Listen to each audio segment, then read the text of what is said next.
कराची के इलाके कोरंगी में गुज़िश्ता रात ऑयल रिफाइनरी के करीब भड़कने वाली आग पर 21 घंटे बाद भी काबू नहीं पाया जा सका।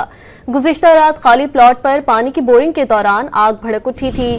फायर ब्रिगेड का अमला कई घंटों तक पानी से आग बुझाता रहा। आग पर काबू पाने के लिए डंपर से मिट्टी भी डाली गई, लेकिन आग की शिद्दत में कमी नहीं आ सकी। फायर फाइटर्स के मुताबिक पानी के साथ आग के शोले निकल रहे हैं। आग लगने की वजूहात अब तक मालूम न हो सकी। कराची के इलाके कोरंगी में गुज़िश्ता रात ऑयल रिफाइनरी के करीब भड़कने वाली आग पर 21 घंटे बाद भी काबू नहीं पाया जा सका। गुज़िश्ता रात खाली प्लॉट पर पानी की बोरिंग के दौरान आग भड़क उठी थी। फायर ब्रिगेड का अमला कई घंटों तक पानी से आग बुझाता रहा। आग पर काबू पाने के लिए डंपर से मिट्टी भी डाली गई, लेकिन आग की शिद्दत में कमी नहीं आ सकी। फायर फाइटर्स के मुताबिक पानी के साथ आग के शोले निकल रहे हैं। आग लगने की वजूहात अब तक मालूम न हो सकी। कराची के इलाके कोरंगी में गुज़िश्ता रात ऑयल रिफाइनरी के करीब भड़कने वाली आग पर 21 घंटे बाद भी काबू नहीं पाया जा सका।